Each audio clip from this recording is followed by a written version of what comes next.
Hello, folks. This is Dr. Don Four, and I want to continue with our series of talking about the strategic management model and some critical models that support that model. I started out with just a cover sheet here, but education is when you read the fine print. Experience is what you get if you don't, said Peter Seeger, American folk singer. Quotes are really handy when you're trying to make a point. So this is a strategic management model that we use to analyze the company. Okay, this can be used for a for-profit, a not-for-profit, a government agency. You just have to tweak it a little bit. But what this particular segment on is the stakeholder model, which is part of Porter's five forces, now six forces, since he added the stakeholder model. So if you look up Porter's strategic model in Google or wherever, probably even in your textbook, it'll say Porter's five forces model. But the sixth force has been added, and it's stakeholders. So today we're going to talk about stakeholders. Now, I believe that when you start the analysis phase of your strategic management model, I believe that you have to know everything you possibly can know about your company and your competition in order to make good decisions. And that's the way this course is taught. And so the strategic management model is a critical element of the analysis portion is a critical element of the strategic management model. And I fully believe, and this is the way the course is taught, that you start with Porter's six forces and use that as your nucleus for your analysis. And so if you look down at the bottom, you've got Porter's six forces in the middle: threats to substitute products, threats of new entrants to the market, buyers, suppliers, the newly added stakeholder model.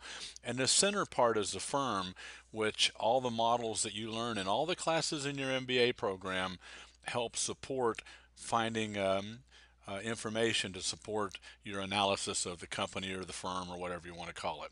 So this portion is on the stakeholders model. Kick back, relax, and let's talk about that for a second. There's a lot of stakeholders that affect your company. Okay, center portion being the company, and you got society at large that makes a difference in how you conduct business. Okay, but stakeholders to your company are definitely your employees. Okay, they have a varied stake in how you do business, and your success is their success. So the employees are a critical stakeholder you have to consider. Of course, your customers are a critical stakeholder because they are what's going to make your company work or not work. The environment around you, things you have to do to support the environment, becomes a stakeholder. And so, not polluting the environment, being a good corporate social responsible organization is important. That's important. The shareholders, those who invest in your company, are definitely stakeholders to your company. Then there's the civic organizations, the local, national organizations that have a vested interest in what you're doing with your company. There's the political atmosphere. There's a lot of things going on in the political atmosphere that can change the way you do business overnight. It behooves you to be on top of that at all times. And then there's your government. They're changing regulations. They're keeping things moving at all times, and it behooves you to understand what they're doing. You may or may not have unions. You could have the threat of unions, but the unions are a big stakeholder in your organization, whether you have one or not. Then the trade association or associations that support your industry are stakeholders in your company because they set the industry standards of how you do business. And your competition is a stakeholder. Your competition causes you to make decisions to go one way or the other. And of course, I already mentioned society at large. So all these have stakes in your company, but they don't always agree. You don't go in the same direction when you're taking care of your stakeholders. The environmental stakeholders that tells you not to pollute the river beside your company have a vastly different interest than your shareholders that say they want you to maximize shareholder wealth. First thing you learn in finance class in a business program. And so Stakeholders are often at odds with each other. You, as the organization, have to find a way to please all of them. And as far as political, government, trade associations, and competition, you have to understand what's happening in your environment at all times. A good example is we did a case study not too long ago on the manatee in Southwest Florida. We were killing too many manatees with boats and other issues in Southwest Florida, and Save the Manatee Club and a couple other environmental issue organizations sued the state of Florida because too many manatees were being killed. Well, in their ultimate wisdom, the state of Florida, to solve the lawsuit, decided to eliminate building of docks in Southwest Florida. Well, that's not a big deal unless you happen to be a dock builder. So if you weren't keeping up with what was happening in your government at that time, you could have woken up on Monday morning with no job whatsoever because all docks were ordered to cease and desist. It worked its way out, and the both sides were ultimately satisfied. But that's kind of an issue that you have to deal with if you don't pay attention to what is happening with the stakeholders in your company. Stakeholder theory is an important part of stakeholder management. It examines the values and ethics of an organization. It has a big part of ethics and values that your organization expounds to the community. So, um, so you have to pay attention to who your stakeholders are and be aware of things you need to do to try to work with as many stakeholders, if not all of them, as you can. Okay?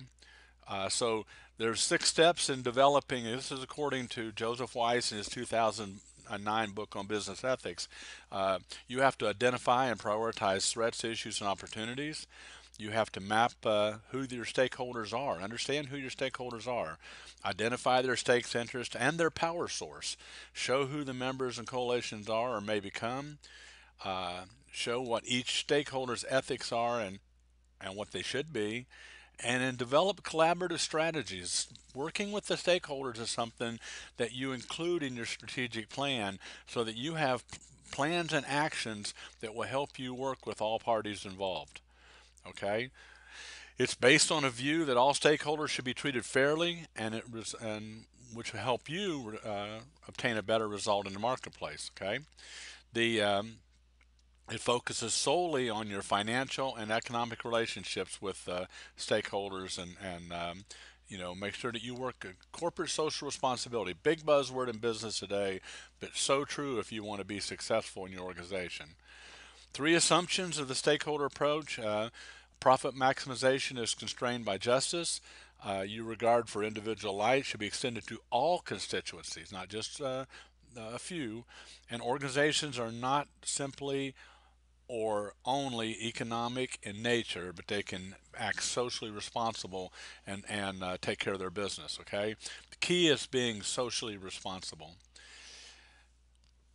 If you to conduct a stakeholder analysis, which is part of your strategic plan, in order to come up with strategic objectives, you map the stakeholder relationships, you map the coalitions that they have, you assess the nature of each stakeholder's interest, you assess the nature of their power, you construct a matrix of stakeholder moral responsibility, you develop specific strategies and tactics, and then you monitor the shifting coalitions in your community and in the nation.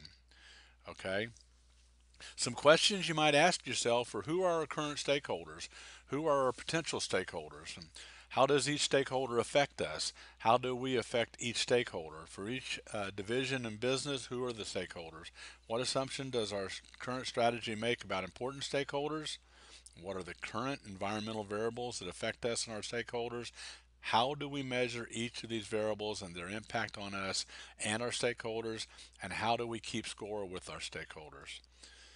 Okay, once you've done this, you map the stakeholder coalitions, and then you take a look at things like their power, their voting power, their political power, their economic power, technological, legal, environmental, culture, and power over different target groups.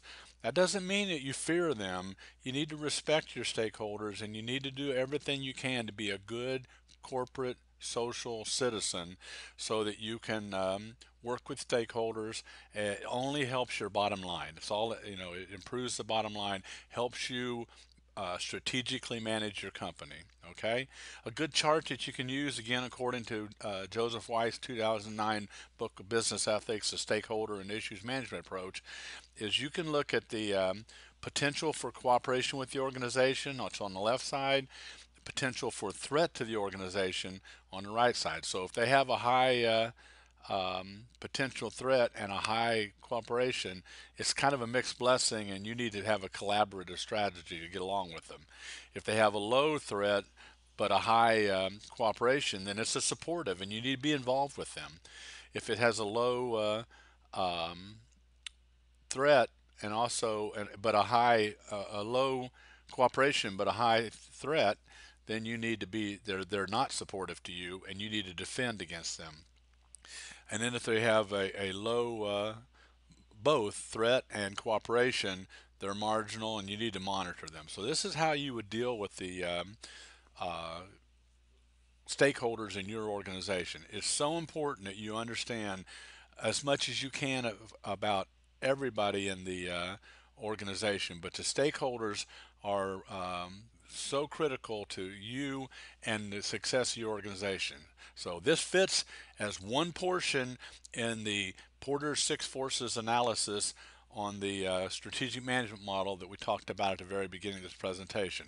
This presentation is a series of several that will help you work through the models of the strategic management model and help you understand as much as you possibly can about your company in order to create a tremendously good strategic plan and be successful in strategically operating your company. This is Dr. Don Four. I thank you very much, and talk to you in the classroom.